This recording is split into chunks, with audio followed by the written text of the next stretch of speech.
నమస్తే నేను Priyanka welcome to even TV news వివరాల్లోకి వెళ్తే చిన్న శంకరంపేట మండలం ఖాజాపూర్లోని ఎరువులు విత్తనాల దుకాణాన్ని మండల వ్యవసాయాధికారి లక్ష్మీ ప్రవీణ్ పరిశీలించారు.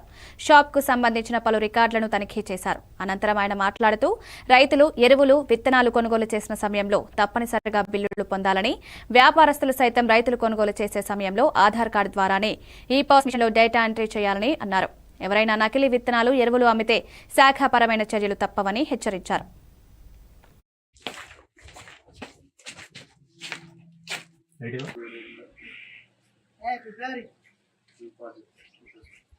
ఫెర్టిలైజర్ ఇన్వెంటరీ వెరిఫికేషన్ సిస్టంలో భాగంగా ఈరోజు ఖాజాపూర్లోని సిద్ధిరామ సీడ్స్ మరియు పెస్టిసైడ్ దుకాణంలో ఫెర్టిలైజర్ తనిఖీ చేయడం జరిగింది. ఇందులో భాగంగా ఈ పర్సెంటేషన్లో స్టాక్ మరియు రిజిస్టర్లో స్టాక్, ఫిజికల్ స్టాక్ని టాలీ చేసుకోవడం జరుగుతుంది. అలాగే రైతుల విజ్ఞప్తి ఏమనగా తప్పనిసరిగా మీరు ఫెర్టిలైజర్ కొనేటప్పుడు రైతు సంతకం పెట్టేసి బిల్ తీసుకోవాల్సిందిగా కోరుతున్నాము. అట్లాగే షాప్ వాళ్ళకు కూడా ఇన్స్ట్రక్షన్స్ ఏమి ఇస్తున్నామంటే తప్పనిసరిగా రైతు వచ్చినప్పుడు బిల్లు ఇవ్వాల్సిందిగా, ఆధార్ కార్డు ఉన్నప్పుడు మాత్రమే ఈ పాస్ మెషిన్లో స్టాక్ ఎంట్రీ చేయాల్సిందిగా, చేసిన తర్వాత మాత్రమే బిల్లు ఇష్యూ చేయాల్సిందిగా, అలాగే ఫెర్టిలైజర్ ఇష్యూ చేయాల్సిందిగా తెలియజేస్తున్నాము. ఎట్టి పరిస్థితుల్లో కూడా ఇటువంటి ఇన్స్ట్రక్షన్ డిక్లరేషన్తో సెక్షన్ ప్రకారం చర్యలు తీసుకోవడం జరుగుతుంది.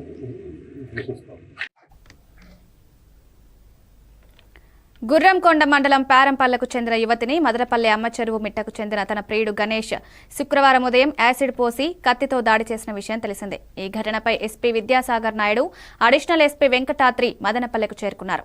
డీఎస్పీ కొండయ్య నాయుడుతో కలిసి బాధితురాలు గౌతమ్ని విచారించి ఘటనకు గల కారణాలు అడిగి తెలుసుకున్నారు.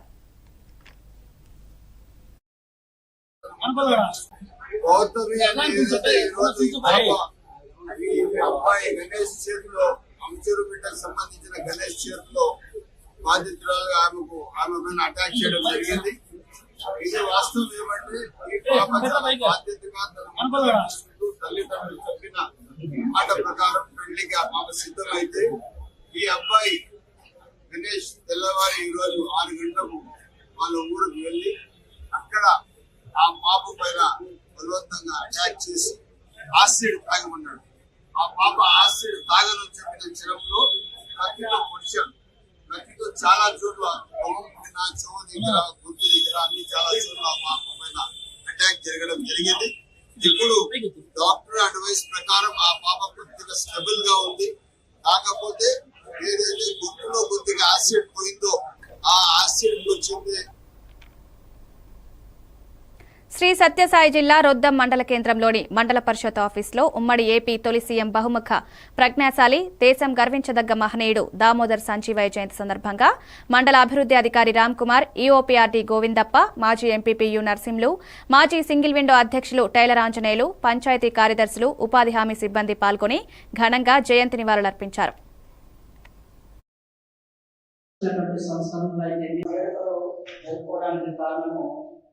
మన రాష్ట్రానికి తొలి దళిత ముఖ్యమంత్రి అయినటువంటి శ్రీ దామోదర్ సంజీవయ్య వారి యొక్క జన్మదినాన్ని పురస్కరించుకొని వారు చేసినటువంటి సేవలను స్మరించుకోవాలని, వారి యొక్క తీసుకొచ్చినటువంటి సంస్కరణలు అయితేమి, ప్రవేశపెట్టినటువంటి పథకాలు అయితేమి, అప్పట్లోనే ఏ విధంగా మరి రాష్ట్రానికి వారు సేవలు అందించినారు, వారి సేవలను మనం మర్చిపోకుండా గుర్తించుకునే విధంగా ఈ ప్రభుత్వము, ప్రస్తుతం వచ్చినటువంటి ఈ రాష్ట్ర ప్రభుత్వము వారి సేవలను గుర్తించి వారి యొక్క జన్మదినాన్ని ప్రభుత్వం ఒక ప్రభుత్వ వేడుకగా జరుపుకోవాలని, అన్ని ప్రభుత్వ కార్యాలయాల్లో వారి యొక్క జన్మదినాన్ని జరుపుకోవాలని మరి జీవో కూడా పాస్ చేసినారు. కాబట్టి వారి యొక్క సేవలు, వారి యొక్క పనులను మనము స్మరించుకుంటూ రాబోయే సంవత్సరం ఇంకా మనము ఒక చక్కగా ఒక పండుగ వాతావరణంలో జరుపుకోవాలని, మరి ఇది మొట్టమొదటి కాబట్టి మనము ఈ విధంగా జరుపుకుంటున్నాము.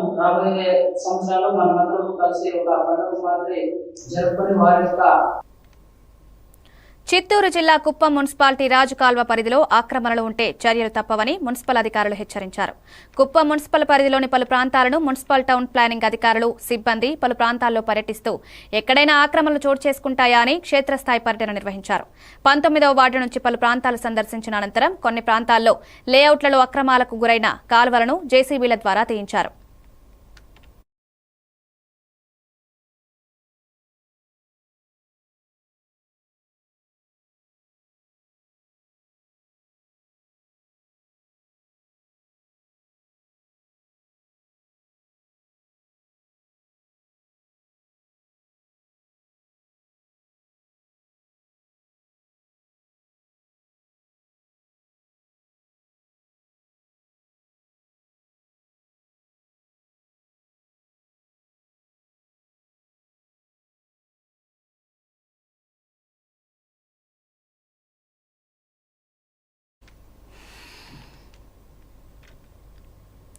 మన్యం జిల్లా సాలూరు గన్మ్యాన్ బ్యాగ్ 30 బుల్లెట్స్ ఒక మ్యాగజైన్ పోయిందనన్న ఇచ్చిన వార్తలను ఖండిస్తూ వివరణ ఇచ్చిన మంత్రి గుమ్మడి సంధ్యారాణి కేంద్ర ప్రభుత్వం గన్మ్యాన్ కాదని ఎస్కాట్ వెహికల్ కు వచ్చిన సిబ్బందని 15 రోజులకు వ్యక్తులు మారుతూ ఉంటారని వారి యొక్క సంబంధిత బ్యాగ్ పోయిందని ఇటువంటి దుష్ప్రచారాలను ఖండిస్తూ మంత్రి గుమ్మడి సంధ్యారాణి వివరణ ఇచ్చారు. వెహికల్లో రోజు మా గన్మ్యాన్ అని తప్పుగా ప్రచారం కావడం నేను ఖండిస్తున్నాను. అతను మా గన్మ్యాన్ కాదు, ఆయన మా ఎస్కాట్ వెహికల్లో వచ్చిన వాళ్ళు. ఎస్కాట్ వెహికల్లో రోజుకి ఎప్పుడూ మారుతూ ఉంటారు. ఎస్కాట్ వెహికల్ కానిస్టేబుల్ అతను మర్చిపోయి ఎక్కడో బ్యాగ్ వదిలేయటం ఇవన్నీ మనం చూస్తున్నాం. కాబట్టి మా గన్మ్యాన్ అని రాశారు కాబట్టి నేను ఖండనివ్వాలనే ఉద్దేశంతోనే ఈరోజు మీ అందరికి కూడా చెప్పడం జరుగుతుంది. అతను ఎక్కడో ఆటోలో మర్చిపోయానని చెప్తున్నారు. కొంచెం వయోభారం కూడా ఉండడం వల్ల అవి ఒంట్లో కూడా బాగాలేదని ముందు రోజు కూడా చెప్పడం జరిగింది. కాబట్టి ఏ కారణమైనా కానీ ఈ విధంగా జరగడం అనేది దురదృష్టకరం. ఒకసారి ఈ విషయం అందరి దృష్టిలో పెట్టాలని నేను ఈ సమాచారం మీ అందరికీ చెప్పడం జరుగుతుంది. ఎస్కాట్ వెహికల్ కానిస్టేబుల్ అతను మర్చిపోయి ఎక్కడో బ్యాగ్ వదిలేయటం అవన్నీ మనం చూస్తున్నాం. కాబట్టి మా గన్మ్యాన్ అని రాశారు కాబట్టి నేను ఖండనివ్వాలనే ఉద్దేశంతోనే ఈరోజు మీ అందరికి కూడా చెప్పడం జరుగుతుంది. అతను ఎక్కడో ఆటోలో మర్చిపోయానని చెప్తున్నారు. కొంచెం వయోభారం కూడా ఉండడం వల్ల అవి ఒంట్లో కూడా బాగాలేదని ముందు రోజు కూడా చెప్పడం జరిగింది. కాబట్టి ఏ కారణమైనా కానీ నెల్లూరు జిల్లా కోవూరు మండలం పడుకుపాడు ఎన్టీఎస్ రైల్వే గేట్ సమీపంలో ఓ మృతదేహాన్ని స్థానికులు గుర్తించారు. ఈ విషయం కోవూరు పోలీసులకు సమాచారం అందించగా కోవూరు ఎస్ఐ రంగనాథ్ గౌడ్ సిబ్బందితో కలిసి ఘటనా స్థలానికి చేరుకుని వివరాలు సేకరించారు. ఈ విషయంపై ఎస్ఐ రంగనాథ్ గౌడ్ మాట్లాడుతూ పడుగుపాడు సమీప తాతా హోటల్ వెనుక రైల్వే పట్టాల పక్కన ఒక మృతదేహం ఉందని స్థానికులు తెలిపారన్నారు. మృతదేహం గుర్తుపట్టలేని విధంగా ఉందన్నారు. ఆ వ్యక్తిని రైలు ఢీకొట్టుంచవచ్చని తెలియజేశారు. ఎవరైనా మృతుని వివరాల కోసం పోలీస్ స్టేషన్కు వచ్చి తెలపాలన్నారు. కోవూరు పట్టణంలో పడుపాడు గ్రామంలో తాతగారి వంటిల్లు అనే ఒక restaurant back side railway track కొత్తగా నిర్మించిన రైల్వే ట్రాక్ ఆనుకొని ఒక అన్నోన్ డెడ్ బాడీ పడి ఉందండి. ఆ డెడ్ బాడీ యొక్క మృతిపోయే అనుమానాలు ఏమీ లేవు, కానీ అది ప్రాబబ్లీ డికంపోజ్ స్టేజ్లో ఉంది. ఆల్మోస్ట్ 20 రోజుల పైన అయినట్లుగా ఉంది. ఇది ట్రైన్ నుంచి ఎవరైనా దిగటం వల్ల అక్కడ పడిపోయి ఇంజురీస్ వల్ల చనిపోవడం కానీ, లేదంటే ఎవరైనా బెగ్గర్ కానీ అక్కడ కూర్చొని అక్కడ చనిపోవడం కానీ అలా జరిగినట్లుగా ఉంది. చూసలే అయితే దీనికి సంబంధించినట్టు మృతుడి ఆనవాళ్ళు గుర్తుపట్టడానికి పైన స్కిన్ కానీ ఇంకా ఎటువంటి ఇది కానీ ఏమీ కనిపించట్లేదు. ఆల్మోస్ట్ ఆల్ డీకంపోజ్ స్టేజ్లో ఉంది. ఒక ఒంటి మీద ఉన్న బట్టలు తప్ప. ఈ బట్టలను బట్టి చూస్తుంటే కొద్దిగా బెగ్గర్ లాగా అనిపిస్తుంది. లేదా ట్రైన్ ఎవరన్నా దిగడానికి ప్రయత్నం చేసి ఏదైనా కింద పడి అక్కడ చనిపోయిన అట్లా జరిగినట్లుగా ఉంది. ఇది మేము అన్నోన్ సస్పిషియస్గా బాడీగా మేము కేసు రిజిస్టర్ చేస్తున్నాం. ఈ చుట్టుపక్కల గ్రామాల వాళ్ళు కానీ చుట్టుపక్కల పోలీస్ స్టేషన్ లిమిట్స్ల వాళ్ళు ఎవరైనా సరే ఏదైనా మిస్సింగ్ కంప్లైంట్ కానీ ఉంటే మిడిల్ ఏజ్డ్ జెంట్ అండి, middle aged on and above 42 మధ్య ఉన్నారు. ఎవరైనా అలాంటి మిస్సింగ్ నెల్లూరు జిల్లా కోవూరు మండలం గుమ్మలదిబ్బ న్యూ కాలనీలో టీడీపీ నాయకులు పాసం మల్లికార్జున, మురారి బాబీ అనే ఇద్దరు వ్యక్తులు కలిసి ప్రభుత్వ భూములను కబ్జా చేసి వాళ్ల సొంత ప్రబోలబాలకి వాడుకుంటున్నారని స్థానికులు, మహిళలు కలిసి కోవూరు తహసీల్దార్కు వినపత్రం అందజేశారు. ఈ సందర్భంగా వారు మాట్లాడుతూ టీడీపీ హయాంలో ఏ పేదవాడికి కూడా నష్టం జరగదని స్థానిక ఎమ్మెల్యే మాటిచ్చారని, కానీ ఇలాంటి కోవట్ల వల్ల పార్టీకి చెడ్డ పేరు వస్తుందన్నారు. వారందరూ కలిసి ఇదేంటని ప్రశ్నిస్తే మహిళలపై అసభ్యకరమైన మాటలు మాట్లాడుతున్నారని, దీన్ని ఉన్నతాధికారుల దృష్టికి తీసుకువెళ్లి వారికి తగిన న్యాయం చేయాలని కోరారు. మాట్లాడేది మీకు నేనేం సమాధానం చెప్పేది అంటాడు సార్. అసలు మాకు అతను చేసేది మాకేం అర్థం కాదు. ఫస్ట్ అక్కడ ఏమని చెప్పాడంటే ఆఫీస్ అని చెప్పాడు. ఆఫీస్లో తర్వాత పిల్లలకి బ్యాట్లు బాల్స్ అవి పెట్టుకుంటారని చెప్పాడు. తర్వాత కాలనీ యూత్ అంతా అడిగాడు, ఏం సార్ మీరు ఇట్లా చేస్తున్నారంటే మీకేంద్ర నేను చెప్పేదని చెప్పి ఇల్లు కట్టుకునేదాకా వాళ్ళకి బాగానే మాటలు చెప్పాడు. ఇల్లు కట్టుకొని వేరే మహిళని తీసుకొచ్చి అక్కడ పెట్టిన తర్వాత వాళ్ళ మీదకే ర్యాష్ అయ్యాడు. ఏందన్నా ఇట్లా ర్యాష్ అవుతున్నాను అంటే మీకేంద్ర నేను చెప్పేది అసలు కులం తక్కువ వాళ్ళు అంటారు. అదేంటంటే టీడీపీ నాయకుడు నేను అంటాడు. అసలుకి మేము మేడం దగ్గర కూడా వెళ్ళి ఇలా చెప్తే మేడం కూడా అరిచింది అతన్ని. ఆ మేడం అరిచిందని చెప్పి మా మీద అప్పటి కక్ష కట్టుకొని అతను అసలు మమ్మల్ని ఎట్లా అడుగుతున్నాడంటే మాటలు అట్లా అడుగుతున్నాడు. మొన్న కూడా మేము ఎస్ఐ గారికి వచ్చి చెప్పాము. చెప్తేనే అడగటాలేమ్మా అని చెప్పారు. ఇవన్నీ లేనిపోయిన ఆరోపణలన్నీ మా మీద ట్రోల్ చేస్తున్నాడు అతను ఎలాగోలా మీరు ఆ మేడం మీరు ఎలాగోలా అతన్ని ఆపాలని మేము కోరుకుంటున్నాం. ఎమ్మెల్యే గారికి మాది కోవూరు గుమ్మల దెబ్బ గ్రామం నుంచి వచ్చున్నాము. మాది కొత్త కాలనీ. అక్కడ పాసెం మల్లికార్జున అనే వ్యక్తి నెల్లూరు నుంచి గుమ్మల దెబ్బకు వచ్చి అక్కడ గవర్నమెంట్ ల్యాండ్స్ అన్ని ఆక్రమించి అమ్ముకుంటా ఉన్నాడు.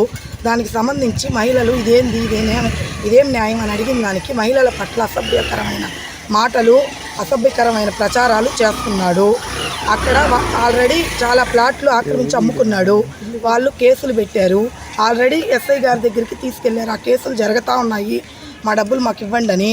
ఇంకొకటి వచ్చి శివాయిపురం గవర్నమెంట్ లేఅవుట్ 100 అంకణాలు, ఆ లేఅవుట్ని ఆక్రమించి కోళ్ల ఫారం కడతానని చెప్పాడు. అప్పుడు మేము ఆ ఏరియా మహిళలందరము ఎంఆర్ఓ సార్ గారికి వచ్చి కంప్లైంట్ ఇయ్యంగా సారు కోళ్ల ఫారం కట్టొద్దని దాన్ని ఆపివేశారు. సరే అని చెప్పి మళ్ళా దాన్ని మొదలు పెడుతున్నాడు. అప్పుడు ఎమ్మెల్యే గారి దగ్గరికి వెళ్ళాము. మేడం కూడా అది పోరంబోకు శివాయి ప్లాట్లు, అవి నువ్వేం తీసుకునేదని ఆపిచ్చింది. అయినా అప్పటి నుంచి మా మీద కక్ష పెట్టుకొని మీరు ఎమ్మెల్యే గారి కాడికి ఎందుకు వెళ్తారని అప్పటి నుంచి నోటికి వచ్చినట్టు మాట్లాడుతున్నాడు. అది ఊరే కాదు అతంది. అక్కడ ఒక మహిళను ఉంచుకొని ఆ మనిషికి కూడా ఒక శివాయి లేఅవుట్లో ఒక పెద్ద ఇల్లు నిర్మించి, ఒక శివాయి ఊరు నడిబొడ్లో ప్రతి సంవత్సరం మా కాలనీ ప్రజలందరం కలిసి వినాయకుడి బొమ్మని పెట్టుకుంటాం అక్కడ విగ్రహాన్ని. ఎందుకన్నా ఇలా చేస్తున్నామని మేమందరం నిలదీయగా, కాలనీ పిల్లలు మేమందరం నిలదీయగా ఇది టీడీపీ ఆఫీస్ అని మాకు చెప్పాడు. మేము సరే అని చెప్పాం. తర్వాత దాంట్లో ఒక మహిళని తీసుకొచ్చి పెట్టాడు. అది ఒక హౌస్ లాగా అది శివాయి ప్లాటే.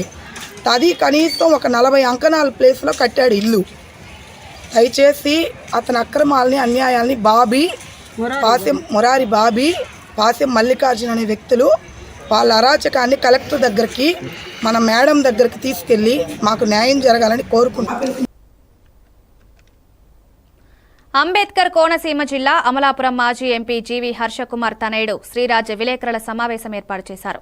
రాష్ట్ర ప్రభుత్వం ఎమ్మెల్సీ ఎన్నికల్లో అధికార దుర్వినియోగానికి పాల్పడుతుందని, ఐఏఎస్ అధికారుల్ని కూడా రూల్స్ వైలేషన్ జరుగుతోందని, కోడ్ ఆఫ్ కాండక్ట్ అతిక్రమిస్తోందని శ్రీరాజ్ మండిపడ్డారు. ఎన్నికల గడువు ముగిశాక సుందర్ పేరు ఆఖరు పేజీలో 34కు తీసుకువచ్చారన్నారు. గ్రాడ్యుయేట్లు గమనిస్తున్నారని, టీడీపీకి ఓట్లు వేయరన్నారు. ఈ కార్యక్రమంలో ఎంపీ హర్షకుమార్ అనుచరులు బుద్ధరాజ్ తదితరులు పాల్గొన్నారు. కూడా ప్రజలకి ఖచ్చితంగా పత్రికా విలేకరులు అర్థమయ్యేటట్టు వివరిస్తారని చెప్పి మేము సాక్ష్యాధారాలతో మేము ముందు కూర్చోవడం జరిగిందండి. ఈ రోజున ఇది Telugu Desam party, TDP party Hyderabad, Bengaluru నగరాల్లో లేదంటే వేరే వేరే జిల్లాల్లో ఉన్నటువంటి ఓటర్లని బస్సు టికెట్లు కొని మరీ మన చుట్టుపక్కల అభివృద్ధి చెందాలంటే ఇక్కడ ఫుడ్ వ్యవస్థ అభివృద్ధి చెందాలి, హోటల్ వ్యవస్థ అభివృద్ధి చెందాలి, టూరిజం డెవలప్ చెందాలి. అలాగే కాకుండా మినిమం కమ్యూనిటీస్, ఇప్పుడు ఈ రోజుకి కూడా మనం ప్రియాపచ్చలు హైదరాబాద్ నుంచి వస్తుంటే ఇక్కడ షాపుల్లో పెట్టి అమ్ముతున్నాం. ఇక్కడ మన అమలాపురం ఉన్నోళ్ళు పచ్చళ్ళు తయారు చేయడం, మన పచ్చళ్ళలో లేకపోతే మన దగ్గర పండినటువంటి దాన్నే ఫుడ్ ప్రాసెసింగ్ చేసి ఇక్కడ ఉన్నటువంటి గ్రాసరీ స్టోర్స్ కి ఇవ్వడం వల్ల బోల్డ్ అంత రెవెన్యూ జనరేట్ అవుతుంది. కానీ ఈ అన్నిటిని తీసుకుని వెళ్ళి మనం ఎక్కడో హైదరాబాద్ లో ఉన్న కంపెనీలో లేకపోతే మహారాష్ట్ర కంపెనీలో వాళ్ళు రీటైల్ ప్రొడక్ట్స్ ని ఇక్కడ మన కిరాణా కొట్లు అమ్ముతున్నాం. ఇక్కడ ఉన్న వాళ్ళతోనే ఇక్కడ మనకు పంట లేదా, లేకపోతే వ్యవసాయం లేదా, అసలు ఇక్కడ ఏమీ లేదు. మన దగ్గర ప్రతి విషయం ఉన్నది. కానీ ఆ పెట్టడానికి ఇండస్ట్రీ కి కనీసం ప్రభుత్వం సహాయం చేయట్లేదు. పక్క రాష్ట్రాల నుంచి వస్తున్నటువంటి ప్రోడక్ట్ నే మన కిరాణా కొట్లు అమ్ముతున్నాం, పక్క రాష్ట్రాల నుంచి వస్తున్నటువంటి ప్రోడక్ట్స్ నే మన రిటైల్ స్టోర్స్ లో అమ్ముతున్నాం. ఇక్కడే మీరు కానీ ఇండస్ట్రీ పెట్టి ఇక్కడ ఉన్నటువంటి యువతని నిజంగా అభివృద్ధి చేసినట్టయితే ఎంతో బాగుపడుతుంది. మన కోనసీమ కాదు, ఫర్గెట్ అబౌట్ కోనసీమ, మన విలేజెస్ స్థాయిలో కూడా ఇటువంటి ఇండస్ట్రీస్ అన్నింటినీ డెవలప్ చేయాలి. ఈ ఇండస్ట్రియల్ డెవలప్మెంట్ లో భాగంగా ఖచ్చితంగా ఈ 6 పార్లమెంట్ నియోజకవర్గాలు ఏదైతే ఉన్నాయో ప్రతి పార్లమెంట్ నియోజకవర్గాల్లో ప్రాజెక్ట్ డెవలప్మెంట్ సెంటర్ పెట్టించే పూర్తి బాధ్యత తీసుకుంటాము అని చెప్పి పత్రిక ముఖం ద్వారా మేము తెలియజేస్తున్నాం. అలాగే ఖచ్చితంగా ఏదైతే టీడీపీ వాళ్ళు election model code of conduct ని వయలేట్ చేశారో దీని మీద ఇమీడియట్ గా చర్య తీసుకోవాలి. ఇది చాలా బాధాకరం. ఇక్కడ క్లియర్ గా వాళ్ళు ఎలా ఇన్ఫ్లుయెన్స్ చేస్తున్నారు ఓటర్స్ ని. ప్రభుత్వం ఈ రోజున గవర్నమెంట్ సర్వెంట్స్ కూడా వాళ్ళ చేతిలోకి వెళ్ళిపోయి ఇలా చేయడం అనేది చాలా బాధాకరం. ఏదైతే జోగులాంబ గద్వాల జిల్లా మల్దకల్ మండలం గార్లపాడు శివారులో అక్రమంగా మట్టి తరలిస్తూ సొమ్ము చేసుకుంటున్న నాయకులపై, మైనింగ్ శాఖ నాయకులపై పోలీస్ డిపార్ట్మెంట్ ఎలాంటి చర్యలు తీసుకోరని, సామాన్యులైతే వాళ్ళని భయభ్రాంతులకు గురిచేసి వాళ్లపైన చర్యలు తీసుకుంటారని సామాన్య ప్రజలు వీడియో ద్వారా సోషల్ మీడియాలో వైరల్ చేశారు. జిల్లా పోలీస్ డిపార్ట్మెంట్ మేము కూడా ఏమైనా భవిష్యత్తులో అవసరం ఉండి చేస్తే మీరు మమ్మల్ని కూడా ప్రశ్నించకూడదు, వారికి ఏ విధంగా సహకారం అందిస్తున్నారో మాకు కూడా అలానే సహకారం అందించాలని వీడియో ద్వారా తెలియజేశారు. రాత్రి ఒక ప్రాంతానికి మట్టి కొట్టడం జరిగిందని ఒక వీడియో చేసిన నేను. అయితే గార్లపాడి శివారు మల్దకల్ మండలంలో ఇది సీలింగ్ భూమి, అంటే గవర్నమెంట్ భూమి, సీలింగ్ భూమి. అప్పుడు లేని పేదలకు భూమి ఇచ్చింది. ఈ భూమి ప్రస్తుతము మా ఎల్కూరు గ్రామస్తులది బొప్ప లక్ష్మణ వాళ్ళదైతే మా ఎల్కూరు గ్రామ సర్పంచ్, మాజీ సర్పంచ్ ఆంజనేయులు కొనుక్కున్నాడు. ఆయన కొనుక్కొని మళ్ళీ పెద్దపల్లి అజయ్కి అమ్మినాడనే సమాచారం. సరే, వాళ్ళు కొన్నారు, బాగుంది, అమ్ముకున్నారు, బాగుంది, వాళ్ళ భూములు వాళ్ళ ఇష్టము. అయితే ఇది సీలింగ్ భూమి, సర్వే నంబర్ 55, గార్లపాడి శివారు, మల్దకల్ మండలం. దాదాపు స్తంభం లోతు పైన దోగినారు. ఇక్కడ దోగి సరే వాళ్ళు అమ్ముకుంటున్నారు, వాళ్ళ పాటు వాళ్ళ భూమి వాళ్ళ ఇష్టం అమ్ముకుంటున్నారు, బాగుంది సార్. పోలీస్ డిపార్ట్మెంట్ వాళ్ళు కూడా, మల్దకల్ పోలీస్ స్టేషన్ కావచ్చు, జోగులాంబ గద్వాల జిల్లాలో పోలీస్ డిపార్ట్మెంట్ వాళ్ళు మొత్తం కూడా ఇదే విధంగా వీళ్ళ సొంతం భూమి, వీళ్ళ లీడర్లో మరి ఏమైనా మీకే తెలుసు. అది వీళ్ళ సొంత భూమి అని చెప్పి మీరు కూడా వీళ్ళ సొంత పొలంలో మట్టి తవ్వుకొని అమ్ముకుంటున్నారా లేకపోతే ఏం చేస్తున్నారో మీరు ఏమంటలేరు వాళ్ళని. అదేవిధంగా నాలాంటి వ్యక్తులు కూడా, నాకు కూడా మట్టి అవసరం ఉంటుంది ఎప్పటికైనా సరే, ఏదో ఒక సమస్య ఉంటుంది, గుంతనో ఏదో పూడ్చుకునే ఉంటుంది. నేను కూడా నా సొంత పొలంలో మట్టి తవ్వుకుంటా. అలాంటి సమయంలో మీరు కూడా ఎవరు రాకూడదు. ఎవరైనా లీడర్లు ఫోన్ చేసి చెప్తే వచ్చి నువ్వు మట్టి తవ్వుతున్నావటరా, పర్మిషన్ వచ్చింది, అది వచ్చింది, ఇది అడగకూడదు. ఇప్పుడు వీళ్ళని ఇంత తవ్వుతుంటే కూడా పోలీస్ డిపార్ట్మెంట్, గద్వాల జిల్లాల పోలీస్ డిపార్ట్మెంట్ ఎవరు ఏమంటలేరు. ఇది సీలింగ్ భూమి, 55 సర్వే నంబర్, గార్లపాడు, మల్దకల్ మండలము. వీళ్ళని ఏమంటలేరు. అదేవిధంగా మా సామాన్యులను కూడా, మాకు కూడా అవసరాలు ఉంటాయి, ఎప్పుడైనా సరే ఖచ్చితంగా అవసరాలు ఉంటాయి. మా అవసరాలకు మేము కూడా మా పంట పొలాలనే మట్టి తీసుకుంటాము. మీరు అప్పుడు కూడా ఎవరు రాకూడదు మా దగ్గరికి. దయచేసి వీడియో గుర్తుపెట్టుకొని మేము కూడా ఇది గుర్తుపెట్టుకుంటాము. మా అవసరాలకు మేము మా పంట పొలాలలో మట్టి తీసుకుంటాము. మీరు మా దగ్గరకు రావద్దండి. ఈ లీడర్లకు న్యాయము, మాకు ఒక న్యాయం విధంగా మళ్ళీ అప్పుడు మేము మట్టి తీసుకునేటప్పుడు వచ్చి మట్టి ఇవి updates. Keep watching AVN TV news.